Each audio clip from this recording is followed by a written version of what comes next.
Now, part of the things that Cynthia Adebanjo said is that she had to find a way to escape with her son, Liam, by putting Liam in a plastic bag. If you're a Nigerian, it is called nylon. Well, we'll be watching some video clips and we'll be seeing more. Recall that Yomi Fabi said Adura had sent him a 3-second video, 3 seconds video, and the face of whoever it is there was blurred. Well, ladies and gentlemen, I'm glad to let you know that the identity of the individual in that video with Cynthia, yes, she talked about it. She was asked about the 3-second video. She said, that guy. Now I want you to do what they call comparing and contrasting. Let us look at the little baby Liam and the person in that video that she said, that person is my friend. Now the voice of Mohbad could be heard in that video too. Cynthia said Mohbad was recording while she and the other guy were having some fights. Now, the question that begs for an answer is this. How can it be possible for Mohbad to just be recording without taking any steps? Mohbad is just recording whilst the guy was disciplining or beating or fighting. In fact, let me say beat or whatever it is. Or let's say Cynthia was beating the guy. How is it that Mohbad will be recording? Is it Mohbad that called the guy, please, my limbs, my hands are too weak. Come and help me discipline Cynthia.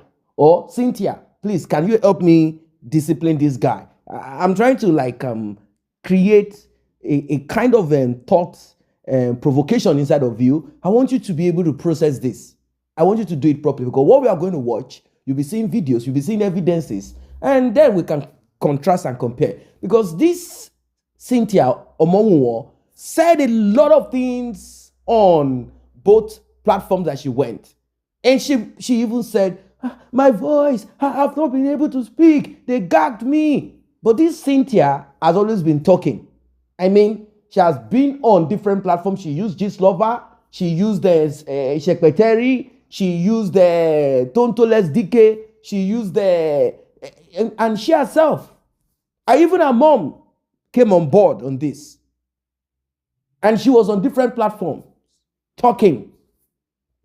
In one of the platforms, she said, do not listen to Prime Boy, because whatever Prime Boy says, don't give him audience.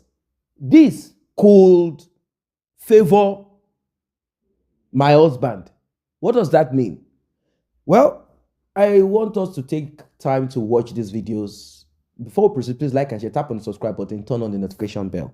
Help her out. The baby's in a plastic bag. Just want to help her out so that if the baby was truly put in the nylon bag. This is the woman holding the baby. The baby is in the white. It's like he's covered with a white. He's covered with a white. Oh my God! Me only one more day bad jail. You see, she's even looking at the baby. She's even looking at the baby's face. Yes. She's even looking at the baby's face. So, whatever she Remember, there was one that you showed us that I think it was on their way and they were sitting in the car. Remember? Okay. No. I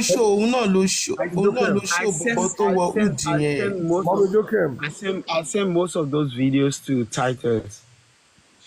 A lot of those videos. Come to the big screen. I play video. Bobo Zomo yẹn tó wà pẹ̀lú Mohbad. Káwọn yẹn lè wojú ẹ̀ pẹ̀lú ọmọ yẹn pẹ̀lú Liam. We have the ratings. We have this is the video. They say that it's not a thing at the back of Mohbad's head. Okay, the ambulance one.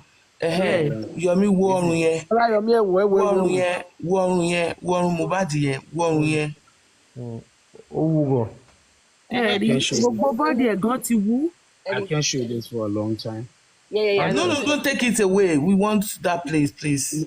Yes, just wait. I can be doing it like this because TikTok might block. Yes. Let me. Consent wo yóò béèrè ni pé eléyìí ò kì í ṣe on the 12th. No, So yes. I think allegedly this was the night she was talking about. So this is not on the 12th at all. This is on the. Gbogbo ìtọ́ ṣò yìí kò ń ṣe vicinity. Look at the ambulance. Yes. And where Bury him. You can see the blood at the back of his head is thicker. Yes, that's the back of his head. But that's where his head was. His head was right there. This is his feet area. Gbogbo ẹ̀ ló ti ń ṣe. Back of his head. Yes, head is up there. Bóyá nọ́ọ̀sì yẹn lọ stop ẹ̀jẹ̀ ni. Àfún ṣé Muslim ni tọ́ dé fìlà fún? Kì í tiẹ̀ ṣe irú fìlà. Muslim ò ń dérú fìlà yẹn. Muslim ò ń dérú fìlà yẹn. Mo ṣàmọ̀ pé wọ́n ń try láti cover nǹkan kan níbi orí yẹn. Wọ́n fi fìlà yẹn ó di pàkọ́ yẹn ni. So now ṣé bàbá Mohbad ò rí máàkì yẹn ni? Mr. Yomi, I don't know if this is possible. Can you find this guy? What would it be? Mohbad's grave. Who is this? Hold on. Who is this This guy? is the guy that did Mohbad's grave. Now let me give you one. Okay, this is the guy that's cemented the area. Burial ground. Go do Mohbad burial ground. I go fall. I say I fall for you. Today now fall. I don't believe you. See me like this. I don't believe you. I don't believe I'm going to do Mohbad burial ground. I don't believe you. Help me. I beg you. Kò tiẹ̀ serious gan bí ipò rẹ́rìn ni. Ẹ ṣe sọ́kàwé. Oh, Ó fẹ́ pa mọ́ bẹ́ẹ̀ ni àwọn ìka yìí. Ǹjọ́ ó yẹ kó tiẹ̀ fún lọ́jọ́ mẹ́ta kó fi kì í. Ẹ náà. A ní wọ́n tún gbé òkúta sí orí kásikẹ́ẹ̀tì kan tó rẹ̀. Let's see that video. Maybe. Àsì bíi pé ó sì fẹ́ jí. Fẹ́ kọ́ wu ni. Wọ́n sọ pé gbọ́dọ̀ wu. Ibi tó bá ti gbọ́dọ̀ ríta mọ́, ó dẹ̀ padà ríta. Ṣé Yomi rí nẹ́ẹ̀kì yẹn dáadáa? Ibi orí ẹ̀ tó tí ó ti. Mo ti rí sẹ́wẹ̀. These people with the red, white and red, are they a part Wo of rí àyẹ̀ dáadáa? Wo.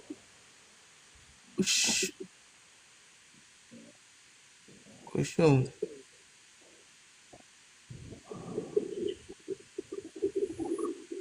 Fóònù yìí ló wà o.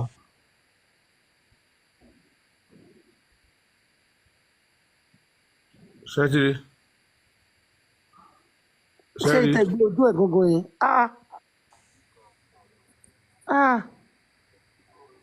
Ṣẹ́rí òun pẹ̀lú Mohbad ẹ wo yàtọ̀ kẹ wá gbé Liam síbẹ̀. Oh my goodness. Ó jọ bàbá yẹn. Ọmọ yẹn jọ bàbá yẹn.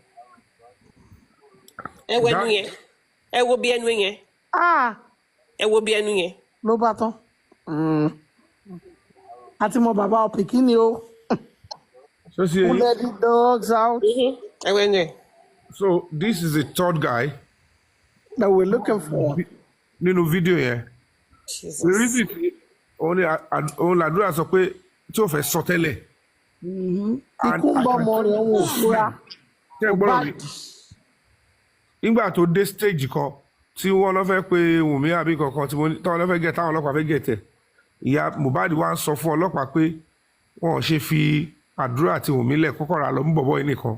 I heard that one loud and clear. Kò sí èyí. So it was confirmed that this is a third guy in the video, and Adura said it's kò ń ṣe ìjà púpọ̀. Òun ni Wunmi sọ pé òun bá jà ní fídíò yẹn pé kò ṣe Mohbad. Pé kìíní kan bọ̀ wọ́n wá sọ pé fídíò yẹn ọdún mẹ́ta ni. Ọdún mẹ́ta or ọdún mẹ́jọ ẹja àrí but òun gbọ́ngàn ní key to the evidence because Adura tó sọ pé òun fẹ́ lò as evidence ó mọ ohun tó sọ. Tẹ́bá rí pé ìbẹ̀rẹ̀ fídíò yẹn ìjà gidi ni ṣerú ariwo tẹ gbọ́n sàlẹ̀ yẹn ni Mohbad tọ́wọ́n máa báyàwó ẹ̀jà tó ṣe máa rìkọ́dù ọ̀rẹ́ àti kínní wọ́n tún wá ń parọ́ pé fídíò yẹn is a long time video but when you look at this boy's face òun ni bàbá yẹn sọ pé tí wọ́n bá ṣe kéde tí wọ́n bá ṣe DNA òun máa sọ àlè ló pa Mohbad òun máa sọ. So this is practically probably the guy ó likely kó jẹ́ allegedly o òun lẹni tí bọ̀bọ̀ yìí tó ẹni tí Mohbad sọ ó pẹ̀lú nǹkan tí spirit ẹ bá lọ gbọ́ ọ̀rọ̀ tí lady Adétóyè tó ṣe interview recently ó ní ẹni tóun ò expect tóun gbára lé pé ẹni ẹ̀rọ ló mọ̀ nípa ó yẹ yín nǹkan tó ṣe òun at everything àti nǹkan tó ṣe this is one of the reasons tí spirit bọ̀bọ̀ yẹn fi ń jà ó ti yẹ yín ẹ wo ọmọ tá à ń sọ ẹ wo kẹ wá wo tó bá gbé síbi tó bá ní ta ló ṣe kinní rẹ̀ ta lè máa mú pẹ̀lú picture ọmọ àti ẹni. He has a military background. Baba Pikini. Wow. So ta ló ń ṣiṣẹ́ fún? He's probably working for somebody. So ìsídà àmọ́ tó pè wọlé ẹ mọ̀ pé wọ́n ní pé gbà tó máa sọ̀rọ̀ wọ́n ní Darusha nígbà táwọn máa fi délé padà àwọn ti bá yàn méjì. So there is possibility kò jẹ́ pé ìgbà kan ti ń jà ní show yẹn tí Mohbad lọ perform ni ó ti pe bọ̀bọ̀ yẹn lódà tí bọ̀bọ̀ yẹn ti ní access sínú ilé yẹn already kan tó délé. So àwọn rántí pé prime boy mi ò fẹ́ rántí pé prime boy sọ pé òun rí lẹ̀kùn yẹn ṣí pé wọ́n wá láti fọ́lẹ̀kùn yẹn wọlé kó tó lọ sí show. So at the end of the day we don't know what is really happening. Yẹn padà sí ṣé kí n padà sí kiri àbí. Wọ́n lè padà sí. So it's allegedly so tẹ́yà bá wo pẹ̀lú look bọ̀bọ̀ yìí ẹ wo mú ẹ wo everything òun ni gbogbo wọn bẹ̀rù ẹ̀rẹ́ ìkúkú láti bẹ̀rẹ̀ according to that if the video I'm 99% sure that video tó yọ 3 seconds nínú ẹ̀ is on the day Mohbad died and if it is on the day Mohbad died this guy was there wọ́n ti confirm ẹ̀ Wunmi náà confirm. And he never mentioned his name at all. òun náà lè sọ pé Mohbad ẹni wà ń bẹ̀ mo wá ń parọ́ pé kò ṣèjọ́ yẹn òun lọ́ ṣe ná gbogbo owó tó fẹ́ ná yẹn tó ṣe gbogbo wàhálà pé kọ́ lè lọ hangi fóònù yẹn kó hangi sí inú kéèsì kó filẹ̀ síbẹ̀ yẹn so that nobody can have access to it. So that is why eventually nígbà tó wá di pé mo wá dárúkọ àti rí details bọ̀bọ̀ ibẹ̀ lọ́lọ́pàá ti sọ pé this guy is a person of interest and they should bring this guy in and they can't have his full name except about Wunmi. She must also tell us the full name of this guy and báwo ló ṣe wọlé dé. And there is a possibility that ọlọ́pàá ọ̀lẹ́ sọ fún mi kó wọ́n ti rí gbogbo full video ẹ mọ̀ pé lábẹ́ bó ti lè kórè they want to hold some things back from me until tó bá rí. So there is ẹ̀kọ́ ó wà lọ́wọ́ ọlọ́pàá already so they might have seen it or kí ẹni tó wà lọ́wọ́ yẹn kó ti ṣàlàyé fún ọ̀gá tó wà bí pé tó wà ní kíní yẹn lélẹ́yìí so ìsìn lọ́sẹ̀ ń sá kìtìkìtì tó ń sá kàtàkàtà but I can tell you even mama Mohbad fún rẹ̀ she preferred that they go for this guy and leave Wunmi and Adura so wọ́n wá ọ̀nà kó yọ Wunmi àti Adura kúrò kó jẹ́ ọ̀bọ ẹni tó bá yẹ wọ́n ti ká kó fèsì ọ̀bọ ẹni kan so that is the guy everybody is scared of. I think because of his military experience he is probably one of the oyè ló máa initiate àwọn èèyàn sí court ni o bóyá ó ń ṣiṣẹ́ fún wọn ní any other group of our industry gods ni o so the only way we can unravel ṣé àwọn èèyàn ló ràn ní àbí ìyàwó ló pè wọlé because of ìfìjà tó ń bá Mohbad bóyá tó ló ti ká I think Mohbad was able to come straight and say do you think ọ̀dà ìpò sọ ó sojú abẹ́ǹkò wọ́n ṣe rò pé then so bọ̀bọ̀ ìtì wọn láti ọjọ́ tó ń ga òun then this guy must go wọ́n ti rojú gbogbo property ẹ̀ àti gbogbo nǹkan tó wà bẹ́ẹ̀ so ẹ jẹ́ ọ̀sán. Yeah, you're right because wọ́n rántí pé spending sọ pé ó sọ̀rọ̀ gan ó sọ àwọn ọ̀rọ̀ kan tí kò sọ rí ó sọ something very very there was a lot of secrets tó sọ. No, Adura is genuinely bitter and he genuinely spoke out his truth. Àfi tí ẹ bá fẹ́ tọrọ ẹ ní gbogbo nǹkan tó ṣe Adura kan ló ń gbé mi lọ sọ́dọ̀ command. So when this lady is now coming publicly to say ẹni tó tiẹ̀ particular accuse òun Dàmọ́lá gbogbo alámọ̀ pé Dàmọ́lá number 1 follower Wunmi ni I see understand. Damola is pro Wunmi to the core. 3 days before that time, ó sì polówó Wunmi, don't condemn àwọn èèyàn. So why would Damola choose you? Why would Damola narrate that you fight somebody? Why would Damola pick a video of your fight? Ti bí báyìí wo now? Okay, ẹ ká gbà pé old fight Wunmi pẹ̀lú anybody ni. Why would Damola want to choose to use that against you? You understand? Why would she do that? So all those lies and stuff. The video was 3 years ago. They will have released the video. That's Jojoy. Kan tèmi náà sọ nìyẹn. It's not a 3 years video. That video is what happened that day. It's what happened. And let me tell you, Yomi, it's just that next time, because I have a feeling, àwọn kan ṣì máa reach out sí ẹ. Gbogbo àwọn tó wà nílé yẹn ló ní fídíò yẹn. Gbà bí mo ṣe sọ, gbogbo wọn ló ní. Gbogbo wọn ló ní fídíò yẹn. Trust me. In tó ṣẹlẹ̀ ní pé kò ṣe ogun ọlọ́mà ní ibi tèmi wò yìí. I was in the house. Right. Like I said, and I can't give too much details of investigation when we went to the house. No problem. No, that's fine. No, what I'm trying to say is that I have a belief that somebody else is going to reach out to you. There is possibility for that. But this particular moment, this particular moment was, I'm suspecting until the final stuff. This one happened in the bedroom. So these people were already hiding or something. So it was, or I don't know, whatever it is, or when the whole stuff happened,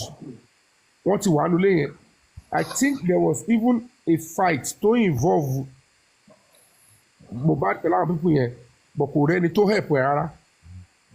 Òun nìkan ló dá fèsì wọn. Even ìlú ojú àwọn people yẹn ṣe wú. Ojú àwọn èèyàn wú gan.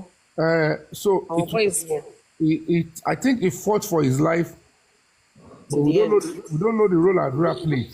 I think one of the reasons I'm still skeptical, but I think Adura played a role. Okay. So at the end of the day, it's anyway. Right. Ó tó. Fídíò tó sọ pé òun láti jápa kúrò nínú ilé pé kò fẹ́ pa òun sílé kó wá jápa. Okay, bọ̀bọ̀ yìí wà lórí TikTok àbí? Yes. Yeah. Ó wà lórí TikTok. Lórí àwọn boys ló fẹ́ gbé já wọ́n ṣe lé nìyẹn. Because you don't know, because ó sáré ó ti ṣubú tẹ̀sí ẹ̀ náà. Speculation yẹn ó ti sọ bóyá ìṣẹ̀lẹ̀. I think. It's okay. You don't need to say, don't worry. I think they did something eventually, but narrative to lady one gbé wá pé èèyàn kan ṣe kinní kan yẹn is to shift it again, because tó bá sọ kò ní evidence but wọ́n á fẹ́ máa lo as subject pé tó bá jẹ́ yẹn ni wọ́n máa mú bọ̀bọ̀ yìí náà lẹ̀. She's probably trying to say he is aware, he is part, but kí lóun lè lò. So whoever did, it's going to be obvious that part of the process include poisoning him. Because they assumed that Mohbad is spiritually strong. So they used many options to take his life. But kí ló dé tí ó jẹ́ somonization nìyẹn ń lò? Ìgbà tí ó rí pé ó yí rival ní modernization ó dẹ̀ eléyìí ó dẹ̀ pé bọ̀bọ̀ ìwọ̀n ní gẹ́ ẹ̀ jí fún allegedly o ó yóò ló kó burúkú lọ́wọ́ ọ̀bí nǹkan ọ̀bọ̀yàn dẹ̀ bẹ̀rù ẹ̀. I think the guy is either an executioner or a hitman. Yeah, it looks like somebody that they pay for eating. By virtue of his experience. So ó dà pé ó ní allegiance pẹ̀lú àwọn kan tó tún yàtọ̀ sí so Ubomo, I think all of them, even the Malian house, they know this guy. They were all together in the Malian's house, and so plenty enemy where they follow me. He knows this guy's antecedent, but unfortunately, all of she already Kawani Berry. aṣọ ní bá rẹ ni. Ẹ káàárọ̀ ó kọ́ nìkan tó ń interview Wunmi wọ́n lẹ́ta ní bọ̀bọ̀ yẹn ó ní ọlọ́rẹ̀ ẹ̀hún ni ọlọ́rẹ̀ ẹ̀hún ni so ó kọ́ fún apọ̀ ẹ̀hún ni that's all it kọ́ sọ fún ẹni tó ń interview ẹ̀ ọlọ́rẹ̀ ẹ̀hún ni bọ̀bọ̀ yẹn so. òun ló dárúkọ ẹ̀ ọlọ́rẹ̀ ẹ̀hún. yẹ ọlọ́rẹ̀ ẹ̀hún. ó lóun bàjá ó ní. ẹ̀pọ̀n tó yẹ ẹ̀pọ̀n bàjẹ́ sáré. olóhùn àti ẹ̀ làwọn jọ ń jà ó sọ pé ikú tẹ̀ nìyẹn. ó fẹ́ tọ́ láti sọ pé kọ́ lè sọ pé àwọn ọmọ káwọn ìwà sọ pé ohun ìjà làwọn ń gbọ́ lábẹ́ yẹn o.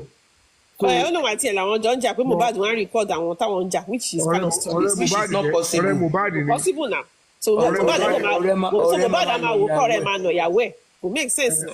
ṣé ẹ mọ̀ pé ìyá Mohbad ló ń bá pé òun ti bá ọ̀bọ kan lórí bẹ́ẹ̀dì Mohbad pẹ̀lú ẹ̀ twice ó lẹ́kẹ̀ẹ́ pé bọ̀bọ̀ yẹn tó sọ pé. automatically ìyá Mohbad máa mọ bọ̀bọ̀ yìí ni. yẹ ó ní wọ́n ṣe ń bẹ̀rẹ̀. all of them máa mọ bọ̀bọ̀ yẹn bàbá Mohbad. ẹ rò pé military kìíní tán ló ní àti kìíní so wọ́n bẹ̀rẹ̀ ó ní lines and then I think Adura Darusha they belong to something that connect to the guy òun ni ìbẹ̀rù yẹn ṣe pọ̀ gan. so Bella náà mọ̀ rí mo ti rí picture àti Bella. ó ní ìṣàkóso ó dàbí pé ó ní nǹkan kan tó ń ṣe fún gbogbo wọn. ok ẹ ti lọ sí page ẹ. So at the end of the day that is the reason why gba tó ti dé stage. ok ṣe page ò sí private. kò sí mbẹ. kò sí private but ó ti yọ gbogbo àwọn ó dà pé bíi márùn náà ló máa ń bẹ̀rẹ̀ sí. The honest truth is there is radar on all of them. The intelligence community, these machineries, they are everywhere and they are on all of them. They are on all of them. Gbogbo bó ṣe move káàkiri from Lagos to East. náà mọ̀ rí àwọn náà mọ̀ rí kẹ̀ àyà náà rí nà. gbogbo wọn délẹ̀ it's quite unfortunate ẹ mọ̀ kí mi ò. abáyọ sí gbogbo òkè sọ̀rọ̀. it's just for me to send report and àwọn tó ju àlọ́ ti wà lórí kìíní yẹn táwọn ọlọ́pàá gbọ́ mọ̀ so they know everybody they are watching everybody they know every move they are going to make it's just that they want the local police and government to take up the job. I you understand until they mess up with the trap. Don't set for. It's quite unfortunate. As an NGO, I'm not after anybody. Anybody. So it's quite sad for the truth to be out. Over a year and a half, nobody only that. They concealed him, and it's quite unfortunate. For the first time. So.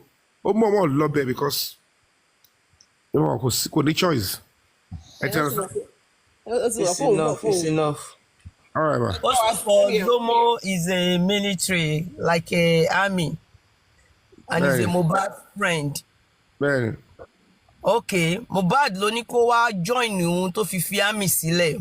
Ó ti bá Mohbad gbérí. Kan tó move sí new house yìí, ó ti bá Mohbad gbérí. Okay. Èmi náà ló jẹ́ kán ìjà wà láàrin òun àti ẹ̀ tó fi depart. Wọ́n ní Mohbad wá ń fún ní owó pé because òun ló ń jẹ́ kó fi iṣẹ́ military yẹn sílẹ̀. Pé ó yìí ń fún lówó láti fi help way out. Okay. So ngbà tí Mohbad kú yìí ló sá lọ sí Ìbàdàn. Ìbàdàn ló wà for now. Kí ló tó sá lọ? As a matter of fact. Ìbàdàn ló wà. Sister Adùfẹ́ ṣe ń sùn ni. Kí ló dé tó sá lọ mọ́ mi láìsàn? Èmi ò mọ reason tó ṣe jápa o. Yeah, ó ti kàn Ìbàdàn. Ilé máa lágbára kí ní tipa yìí. Ẹ máa wò ó tí. Lóyún ọdẹ fún yàn ló ń jẹ kó dọ̀rùn. Ó tọ́ ni military army ni. Ọ̀pọ̀ àwọn bẹ̀ ni but ìyẹn ti kúrò Ìbàdàn náà ti gbọ̀n náà bòmí lọ bòmí ní sọ́bi tó wà tó bá ti tó time àwọn ọlọ́pàá tó bá rédíò wọn á mú jáde. Mọ̀mí láìsàn ẹ má bínú. Fine. Òun nìkan làwọn ọlọ́pàá ò interrogate tó sá lọ. Why tó ṣe sá lọ? Bẹ́ẹ̀ni. Kò ṣe pé sá lọ béèrè pé kí ló ní tí àdúrà ò dárúkọ ẹ̀ láti jọjọ́ ẹ̀. Kí ló tí Wunmi náà dárúkọ ẹ̀? Kí ló tí gbogbo wọn ò dárúkọ ẹ̀? So tap tó torí ẹ ti wá. Oyè yín so gbogbo kíní yẹn it's almost like most of these things, most of this battle is not social media. Abiyamọ, ẹ bójú táwọn ọmọ wa o, ẹ jọ̀ọ́. Ọlọ́run àdúrà ni o. Why gbogbo ṣe ń jà gangan? Because of the betrayal from this person. Ó dà yẹn pé having got ẹ bá lọ ẹgbẹ́ picture wọn sára náà ẹgbẹ́ wo bí Mohbad ṣe tó born ẹ wo ọmọ tó bí ẹ wo bọ̀bọ̀ yẹn. Ọlọ́run dáríjì mi o. Akọ̀rò oyè yín. Oh, abeg me I no even dey interest lórí. So wọ́n ti conspire. Yeah, wọ́n ti conspire. That's how ló ṣe dá Wunmi lójú pé tó bá ṣe DNA yẹn sẹ́ ẹni ọ̀ṣun tó wọ́n ti fẹ́ ṣe bọ̀bọ̀ yẹn máa yọjú as bàbá máa sáà bọ̀bọ̀ yẹn náà máa lò. Ẹ lè mú bọ̀bọ̀ yẹn máa wà around ìjọ yẹn. Wọ́n ló ṣe dá lójú. Okay. Wọ́n á dẹ̀ súṣẹ̀ mọ́ wọn lọ́wọ́. Wọ́n á dẹ̀ gbìjáde. Tó bá dẹ̀ ti lè gbìjáde ó ti tán nìyẹn. Wọ́n máa wà okay. Yes, ṣe mọ reason tí gbogbo àwọn àdúrà dàrúṣà wọn fi lè dárúkọ bọ̀bọ̀ yìí ṣé rí gbogbo àwọn ọmọ yẹn wọn ṣọmọ lásán wọn wà nínú nǹkan kan. Wọ́n wà nínú ẹgbẹ́ náà everybody mọ̀ yẹn náà wọ́n sọ pé. Wow, tẹ bá rántí ìjọ tí wọ́n ní àyà àti ṣẹ̀ṣẹ̀ ó ń sọ̀rọ̀ ẹ mọ̀ pé Wunmi gbé àbú ẹ̀bẹ̀ wá gbogbo wa la mọ̀ bí tí àbú ẹ̀bẹ̀ tó belong to. Now the two things I was able to take away from that discussion ìgbà tó kọ́kọ́ sọ̀rọ̀ ọmọ kò ṣọmọ ó ní ó ti jẹ́wọ́ fún mi that Yoruba is key number one. Number two yeah then another thing tó tún wá sọ níbẹ̀ yẹn ìgbà tó ń sọ̀rọ̀ gbogbo nǹkan tí Mohbad ń go through as in pé kò ó wà scared. rẹ́kọ̀dì yẹn wà lẹ́ o. Ṣé mọ̀ pé Wunmi wá ń sọ fún Abu Ebel lórí conversation yẹn ó ló dẹ̀ yé yín o ó ní ẹ mọ̀ Olóhùn ò mọ anything. Ìyá lóhùn ò mọ anything. Olóhùn ò mọ anything ó dá lóhùn lẹ́sẹ̀kẹsẹ̀. Correlation yeah mọ́mí ó lè sọ ìyẹn lè sọ bẹ́ẹ̀ but ó yé gbogbo wọn because they all belong somewhere. Let me tell you something. The most important things in this issue is not about they belong to a group or not belong to a group. The most important thing is ni pé àwọn tó wà pẹ̀lú Mohbad tó jẹ́ blood tẹ̀ gangan. No matter what, they shouldn't paint his death as if someone just came from nowhere, as if they don't know that person, as if they don't even know anything that happened to him. They shouldn't paint his death to look that way. Mommy Jokem, nǹkan bí tó lead sí náà rè. It's because they are all into it and there's been a target on Mohbad. So wọn ní choice, wọ́n wá ta ẹ̀jẹ̀ wọn fún ará àta. That is what they did in this case. Òun ni gbogbo wọn ṣe gbójú. Ẹ mọ̀ pé tí o bá fẹ́ gba promotion or tó bá fẹ́ mọ̀ pé you are a strong person tó bá yẹ kó involve nǹkan ọ̀rẹ́ àbí ẹbí ẹ̀. So let me now say that Mr. Friday ẹ right lóòótọ́ àdúrà ni kò gbé Mr. Friday ti sọ Mr. Friday lọ́wọ́ tá a wà yìí àdúrà ló pa Mohbad. Mr. Friday ti sọ. According to Cynthia.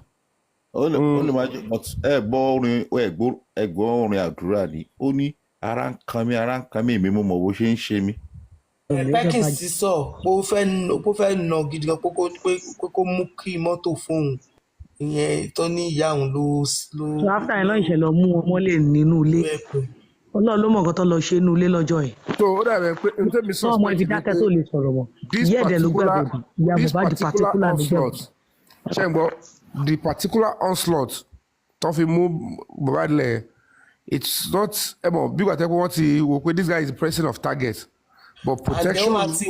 ó máa ti wà incapacitated gan kò ní lè jà mọ́. Exactly so with the presence of pé okay àbúrò ṣe àgbọ̀n ṣe wọ̀ bẹ́ẹ̀ ẹni pé òun ló ṣe sọ pé ikú tó yẹ kí Liam kú ni Mohbad kú.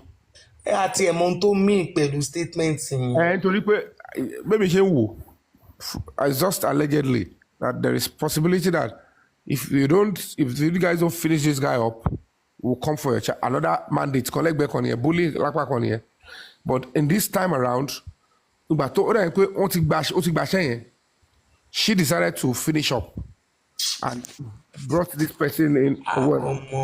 So it's quite terrible when you look. Think about intricacy that's why the police have to unravel all this nonsense. I don't know how much they paid, how much was involved. to cover up this one because ọlọ́pàá ò tiẹ̀ lọ sí gbogbo bí wọ́n tiẹ̀ make any move so wọ́n kọ̀ gẹ́ ikọ̀ kọ script ó wà àwọn tó máa take fall yẹn so wọ́n pin yẹ́lẹyẹ̀lẹ ó dá orí gbogbo arú ó pin lọ sọ́dọ̀ àwọn Samilari Naira Marley ó pin lọ sọ́dọ̀ Prime Boy ó pin lọ sọ́dọ̀ ear infection ó pin sọ́dọ̀ ó yẹ yín so òun náà ló sọ they bury my husband I don't know when àwọn náà lọ tún change ẹ̀ pé bàbá yẹn fẹ́ bury ngbà kan so this girl is ẹ̀wọ̀n irúwọ̀n yóò ní sùn wọ́n ti bá ti fa gbaná tí gbogbo brain wọ́n bá ti wà elastic kò sórun kò sí kankan so gbogbo ète irọ́ oríṣiríṣi ẹ̀wọ̀n irọ́ tó pamọ́ mi ẹ̀ ló jẹ́ kí mo ṣe wò pé I have to start digging deep on this girl irú èmi ẹ̀wọ̀n irọ́ burúkú yẹn lórí national TV èmi sọ pé Dàmọ́lá kó parọ́ níbo mo ti mọ Dàmọ́lá níbo mo ti bá sọ ẹ jọ kí ni effect yẹn tó bá yẹ pé nǹkan tó ṣẹlẹ̀ nìyẹn ẹ mọ mi tí kéésì máa wà báyìí ẹ ti understand. olórí burúkú ọmọ. Dàmọ́lá tí mi ò mọ̀ rí tí mi ò rí wọ̀. tẹ́fí máa mọ̀ pé ikú Mohbad is premeditated. I've been saying this for long. It's premeditated. Jerry, number one, èmi kọ́kọ́ ní question kan láàrin kan. When they were leaving the house, ta ló gbẹ̀yìn sínú ilé tó ti ilẹ̀kùn? Tó mọ̀mọ́ ti ilẹ̀kùn yẹn with key inside. Because ó fà pé mo rí fún. Ó dà pé wọ́n lóhùn náà ni.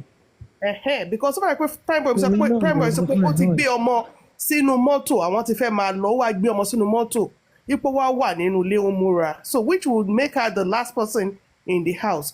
And another thing, tẹ́ bá rí fídíò kan tá a rí, there's a boy ní show tí Mohbad rí. Ìgbà tí Mohbad fẹ́ kú on stage, ó sọ fún, ó ní ìwọ, ó ní Sam Larry máa pa ẹ́ lálẹ́. Ṣé ẹ rántí fídíò yẹn? Mi ò rí fídíò yẹn, a fẹ́ wá ń wá fídíò yẹn àti I saw that video, it's been a while. I saw it, I heard it loud. Tẹ́ni máa ní fídíò yẹn lọ́wọ́. Wọ́n delete gbogbo àwọn fídíò kan wà tán. Ọmọ young boy kan báyìí ni Mohbad ń walk kúrò lórí stage báyìí ni. Ó sọ ní Mohbad Sam Larry máa pa ẹ́ lálẹ́ yìí bó ṣe sọ nìyí. Yeah, ó sọ bẹ́ẹ̀. He said so. I heard it loud and clear. So it is premeditated. Kò sí kankan tó jẹ́ pé mistake nínú ẹ̀. I don't think you guys notice even though everybody ò fẹ́ gbọ́ nǹkan tí Wunmi sọ ní first interview tó ṣe ní wíìkì yìí. Ó sọ pé the night Mohbad supposed to die. Bó ṣe sọ nìyẹn, the night Mohbad supposed to die. Bó ṣe sọ nìyẹn. Suppose ni. Yes, supposed to die. Ló sọ. If you suppose ẹ máa lọ gbọ́dọ̀ ẹ máa sọ. Yes, she did. I'm telling you. Suppose to sí bẹ́ẹ̀ the night he died ló sọ o. The night my husband died, my father. The night he died ni o kò ṣe suppose my father-in-law died. Kò sọ bẹ́ẹ̀. Ṣé bí tó ṣe pẹ̀lú ṣúùdù ni? A ní mo gbọ́ sẹ́. Bí tó ṣe pẹ̀lú ṣúùdù ni ó yá play it ṣebí you have it. Omi jókèm. Ẹ dúró sí sáà wa. Nehemoli ó play ẹ̀tọ́ ẹ̀ mẹ́rin. Ẹ ní sùúrù kò repeating it and repeating it. Ẹ wo ẹ lọ tún wò ẹ wá wo nígbà náà tó bá wá di bí irú ọ̀la ẹ kàn ra move ẹ sẹ́yìn ẹ play ẹ̀ fún wa. Ẹ jẹ́ fi second phone mi lọ. Disappointed. Why? Because people are toxic. To implicate me one way or the other. No, yeah, because everybody long kájò láti implicate wọ. Ibẹ̀ kan ló wà. Then I will go and F around after. Because I never knew it was my brother-in-law that prepared my husband last meal. So when he got to realize that it was my brother-in-law, he put a call through to my mother-in-law, and unfortunately I was with her that day.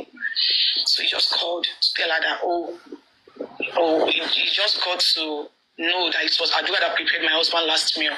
That Adura and Mama should come over to his house in Ikorodu so they will know how to package the whole thing and put it on my head.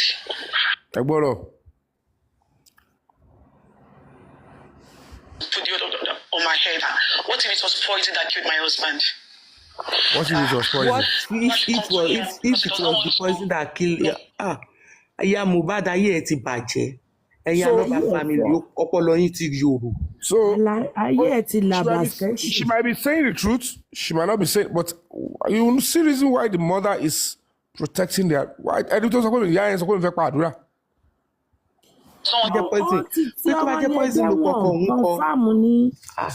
Ẹ bá ń gbọ́ agége ẹ̀wọ̀n straight.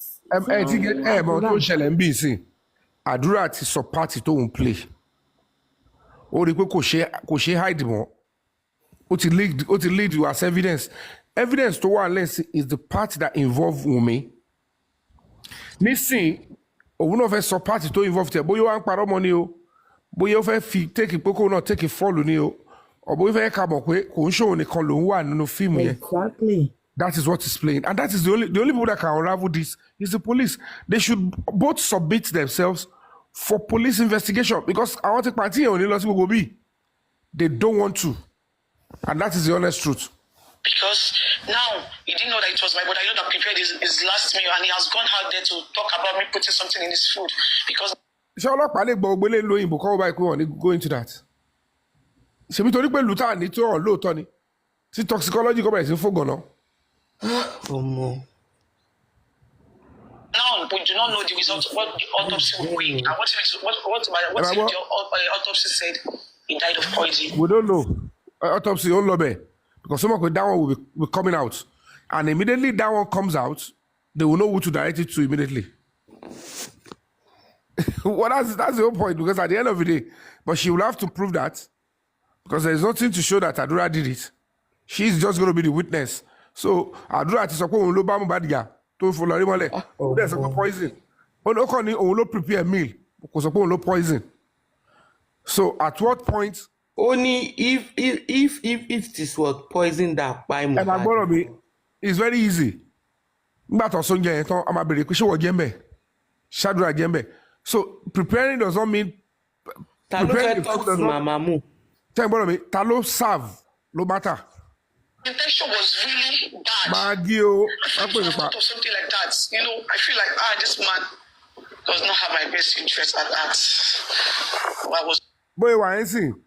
Like so, my advantage interview to launch it. Mohbad ṣiṣẹ́ gan ẹ mọ̀. Dìde lórí. Father-in-law is asking the ex-wife that òun ò mọ̀ pé àdúrà ló prepare oúnjẹ yẹn. For that reason, they should push it on you. Olóòní lọ́wọ́. She must provide it. At the end of the day, whether true or false, I'm for the benefit of the doubt. Her inability to provide that would mean she's lying. Why would she even hear that? Could a dark last joy? See what I so DNA. Don't so can you need to play last joy or go to the follow up or go to play for another journey. Corona court. But the reason why she went to you, I don't know this kind of a woman. No. Maybe she has it, maybe she doesn't have it. But this is a serious subject of concern for the police. So this must go to the police, and they must use this. Almost a man worry. On she interview kiri, I want to follow advice here. One month she from Mohbad, one help Mohbad. But bonto along one word dale, so that the truth will be established. So fortunate to be in our daddy's heart to make the right to put that thing in the right place. That essentially the father-in-law wanted to accuse you of murdering your husband. He has tried. There is nothing he has not said. Kí ló tó dúró dìgbà tẹ́ ń lọ? Ṣé òru yẹn náà ló fẹ́ lọ sọ́dọ̀ ọmọ náà ń lọ ẹ̀? Mọ̀jọ́ tí bọ̀bọ̀ yẹn fẹ́ travel nìkan tó ṣe ń tẹ̀lé káàkiri ni. Exactly. Ó kò tí bọ̀bọ̀ yẹn lè gbà ṣó yẹ kó má rí bọ̀bọ̀ yẹn mọ́. Tí bọ̀bọ̀ yẹn máa fi travel so nǹkan tó ṣe ń tẹ̀lé ni. Ó dà pé ìyẹn nìyẹn nǹkan tó fa ìjà nìyẹn ó dà Mohbad sì jẹ́wọ́ fún pé. Ó fẹ́ já òun lẹ̀ wá fẹ́ já òun lẹ̀ fẹ́ sálọ. Ó ti sọ fún pé òun ti mọ ohun tó ń ṣẹlẹ̀. Torí bọ̀bọ̀ yẹn ti try Canada ó dà pé bọ̀bọ̀ yẹn try láti gba visa yẹn fún wọn bóyá wọn á detect pé ọmọ yẹn gan ìṣọmọ kind of. Mi ò believe yẹn kò tí gba ọmọ yẹn tí gba pálí ńgbà yẹn. Ètò ti ṣẹlẹ̀ it is out of our job so go to so place believing that ẹni tó gbé wá yẹn náà kò cost ẹ̀ láti lọ síbẹ̀ tó bá débẹ̀ àwọn yẹn máa ṣe the right thing. Kò tí kò sọ́mọ̀ pé kò síbi tó fẹ́ gbé. I understand but I'm just saying this. Hold on nítorí pé ọ́bìnrin pé tó bá choose láti máa gbé lọ tó bá gbé lọ sí mọ́ṣúárì wọn lè gbà lọ́wọ́ ẹ̀ tó bá lọ sí lẹ́yìn tí ọ̀rọ̀ bá jẹyọ ìwọ fún ẹ náà ló máa mú wọn lọ síbi tó sin sí tọ́dẹ̀ máa wù jáde wọ́n dẹ̀ máa ṣe just the way it happened they still went about it to say nbolẹ̀ sin sí wọ́n dẹ̀ lọ wù jáde so kò ọ̀hún ní láti dà í láàmú ṣèbí wọ́n lo mọ reason tó fi ó ti lọ àbí nígbà tí complain jáde ń sì ṣe wọ́n lọ wù and that is because ọlá pé nítorí wọn kàn fojú fo ni ẹni tó bá sinrú ìyàn bẹ́ẹ̀ yẹn he is meant to be charged for not doing the right thing because wọn ò sọ fún yẹn pé máa lọ. And they didn't say they are not going to arrest. They said go and into bere funi. I know where you're going now. To bá ti dé the nearest police station to gbé lọ síbẹ̀, they know that tó bá dọ́dọ̀ àwọn yẹn they will detain. I understand. So ó ti kú already. but either way investigation ṣe máa dórí ẹ̀ because tó bá lọ ṣe é ní. alọ́lọ́pàá fẹ́ ṣiṣẹ́ ó yẹ káwọn yẹn kan dá wọn dó síbẹ̀ yẹn kan wá pé eré àbí tí wọ́n nìyẹn kú sí pé wá nǹkan kan ṣẹlẹ̀ ládùúgbò yìí o àwọn yẹn dẹ̀ wà lọ́dọ̀ wa ń bí o ẹ wá ká wá tẹ̀. they are talking about as if they are reporting pé wọ́n pa èèyàn wọ́n report tó bá yẹ pé ẹni yẹn ti ní bóyá ẹni yẹn ti sick bóyá sickla ni tó dẹ̀ ti tọ́ ti náwó lé lórí tó ti kú ṣé máa tún máa dá wọn láàmú tó yẹn ni. n tẹ́ ń béèrè fún yìí ẹ lọ béèrè níbi tó súnmọ́ ibi tí ẹni ń gbé àwọn yẹn ló máa wá go further because tá a bá bẹ̀rẹ̀ ń sìn a ti ń gbégbèsè lọ a rí pé kò ṣe power wa so just allow those that will go in deeply and say okay òkú yẹn dà ẹ jẹ́ àwò okay let's take clinic ibẹ̀ lọ́ máa ti sọ pé okay eléyìí ò jọ ẹni tó jẹ́ síkìlà náà àbí nǹkan tẹ́ sọ ní tó nǹkan sínú kí ni ó yàtọ̀ náà wọ́n máa béèrè kí ló pa ẹni ọlọ́pàá máa lọ ṣe examination á wò padà á ṣe báyìí ibẹ̀ lọ́ máa ti conclude pé okay sir please come inside wọ́n á dẹ̀ ṣọ́ọ̀kì ẹ̀ ta ló gbókù ìwá ta ló ní àwọn olówó abẹ́ pẹ̀lú ẹ̀ ẹ̀yẹ wọlé wọ́n á dẹ̀ ṣọ́ọ̀kì wọn the probably that's what they wanted to do where ìtọ́ lọ sọ̀rọ̀ ìbọn wọ́n sọ pé àwa kọ́ la máa ṣiṣẹ́ yẹn o ẹjọ́ lọ síbẹ̀ ntọ́ ń béèrè fún yẹn náà tó bá débẹ̀ wọ́n á mú wọn lẹ̀ ń bẹ̀ instead kọ́ dẹ̀ lọ bẹ̀ wọ́n fèsì ọ̀nà Kòròdú wọn ò yà sọ́dọ̀ ọlọ́pàá ọkọ̀ wọn so in a normal ìlú tó bá yẹ pé ìlú tó wà active tó yẹ pé wọ́n need central database and stuff làwọn ẹ̀ lè máa ṣe gbogbo yẹn ẹ ti understand it's a different ball game it's Nigerian factor àti gbókù wa Muslim ni a fẹ́ lọ sí a fẹ́ gbé lọ mọ́ṣúárì kìnnì kan a fẹ́ gbogbo yẹn ẹ lọ sí nearest place tẹ́ni ikú sí kẹ ṣàlàyé nǹkan bẹ́ẹ̀ fún wọn àwọn èèyàn must step to our take and they didn't go there they advised them correctly nǹkan tó mi ṣàlàyé nígbà ilẹ̀ tó ní yàn condemn baba so that time is because they all agreed pé àtìgbà ká mú ẹ jẹ́ ká lọ sí nǹkan wa so they wanted to bypass the authority by getting a police report to enable them deposit in the mortuary so that they can bury the second day wọ́n kàn fẹ́ gbé sínú mortuary temporarily so that wọ́n lè kò yẹ pé wọ́n fẹ́ jẹ́ kó ọlọ́pàá ṣèwádìí tó bá jẹ́ pé ọlọ́pàá ló fẹ́ kó ṣèwádìí ni àwọn kọ́ ló máa bọ́dà láti gbé lọ sí mortuary. ẹ mọ̀ pé tẹ́ bá gbọ́ sórí ẹ̀ pé all stations settle wọ́n ti gbé sí. àwọn yẹn kàn sọ tí wọ́n ní yàrá ọ̀rọ̀ ọ̀dẹ táwọn yẹn máa ń pariwo ni pé nígbà tó rí pé wọ́n ti yanjú ẹ̀ pé kò sí wàhálà mọ́ wọ́n kàn fi pèdé pé all stations settle how many stations ló fẹ́ settle. Welcome back. Well, I'm sure that light has been thrown on some things that we did not know in the past. That guy with Mohbad in that video, according to the report, is the guy in that video, the long video or the short video that Cynthia talked about, and Yomi Fabi is also talking about. That is the guy. So, like I said at the beginning, was Mohbad recording this to have evidence to show that that guy was bullying Cynthia, or he recorded it as evidence because that guy and Cynthia, both of them have something together? What exactly is this thing? What is happening? What is the mystery? Cynthia said there is nothing. She did not even tell us what came up, what prompted the fight, what caused the fight between herself and the so-called friend. Considering the allegation that has been flying around and some of Mohbad's lyrics about the extracurricular activities of Cynthia that gave her the name Transformer, they share light from the main grid and they spread it. And they said the main grid is Shekpeteri. That's what they said. I don't know. So Queen Mother will have queens. So these are some of the people running the show. That's what we've been told. Now, if we let go or remove ourselves from she's Transformer, she's not Transformer, how come Cynthia is unable to answer questions clearly? She does not want to go into, oh, that video, the 3-second video, oh, I want Yomi Fabi to go to the police station in Ikeja, so the full video will be shown to him and it will stop this social media thing that it is not Mohbad, it is not this, it is not that. But she did not convince us enough. After all, this is a public platform. She should have convinced us enough.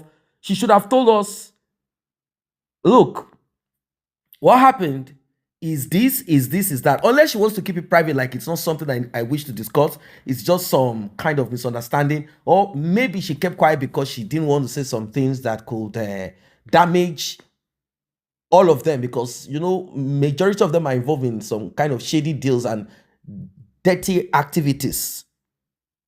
Maybe that's why she just said, no, it was just a fight between me and my friend. It's a personal thing. I don't wish to discuss it publicly. So rather than saying it, she just kept quiet and said, oh, Yomi Fabi, you should just go there and realize the truth of it, so that people will then know that there is nothing that concerns Mohbad directly and myself in that video. It's just me and that my friend. And people say, oh, so Mohbad was the one recording it. Now, that guy, from what we heard, is at large. They said he's just jumping from pillar to post, from one part to the other. It's just, the guy is just all over the place. And no one has mentioned this guy ever since. Was he present in Mohbad's house or not? Did he go with them to the show or not? These are questions that begs for an answer. So they said that guy looks like Liam, and Liam looks like the guy. For me, anyone can look like anybody.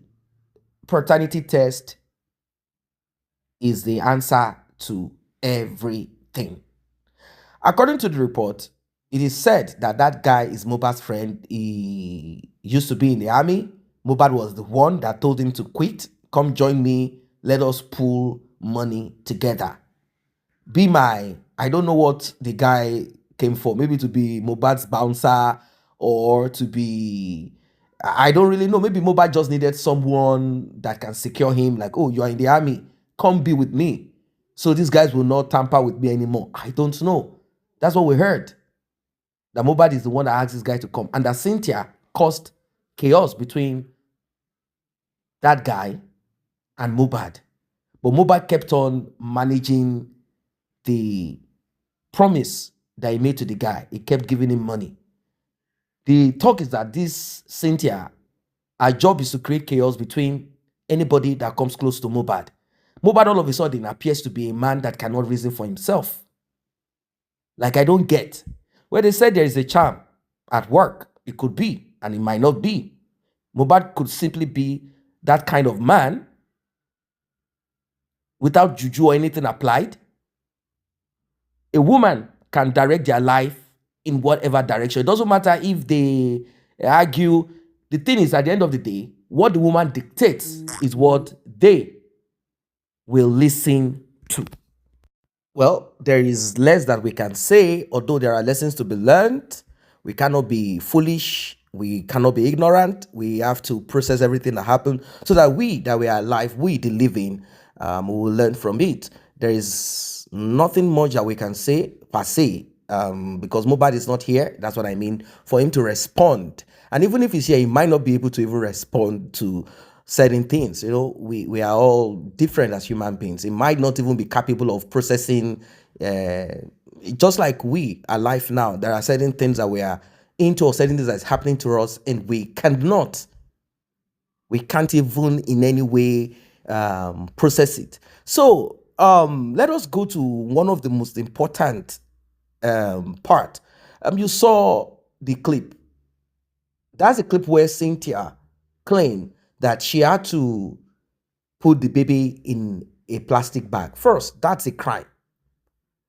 She was there busy screaming and asking for NGOs and all of that to come to her aid, to help her, to put her right, to help her son, and blah, blah, blah. Like, they are trying to take the right away from my son. I mean, like, I don't get it. Which one is they are taking the right away from your son? How can the right of your son be taken away?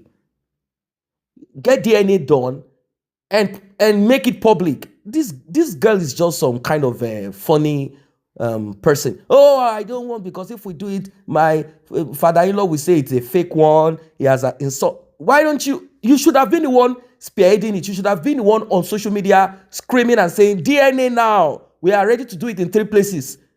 ASAP. Yeah. You should have been the one spearheading it. You should have gone on Gisle's Lover, you should have been screaming it. You should have even come out publicly to say, ladies and gentlemen, I want to address this. As per DNA, I'm ready to get DNA done in 3 places. I will do mine, Mohbad's father will do his own, and we'll have the government to do the 3rd one. That is what you should have been aiming for. If truly you know that that child is for Mohbad, without fear, without doubt. But then, let us be sincere. During the course of back and forth between justice seekers and Mohbad's mother, she said, we have done DNA and we have not done it. What does that mean? What she's saying is that they have done a part of the DNA. Which part of the DNA? It was the one that was done with her to at least get 25%. There is 0-0. So the conclusion is, it can be like that because you know you are the mother. So we need the direct person for us to get. She's on a limbo. She knows that child is not for Mohbad. That child is not for Mohbad. DNA has been done. It is not possible. Let us look at science. When you give birth to a child, daddy and mommy give half and half. That's 50-50 to make 100%.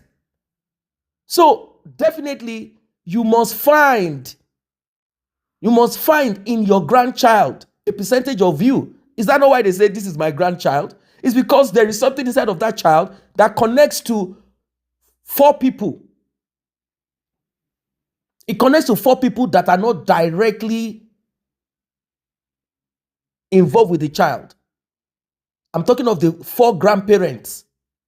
This is how this thing, I mean, this is common sense. This is the whole idea behind paternity test, behind DNA. That's the whole idea behind it. So it is impossible for Mohbad's mother not to have a percentage in Liam. When you dissect Liam, inside of Liam, there is Mohbad's mother there. So if they got 0%, what next? What next? So this talk about I threw the baby in the basket, I threw the baby in the plastic, that video clearly shows that none of that happened. The video clearly shows that nothing of such happened. The baby was held normally. Very terrible.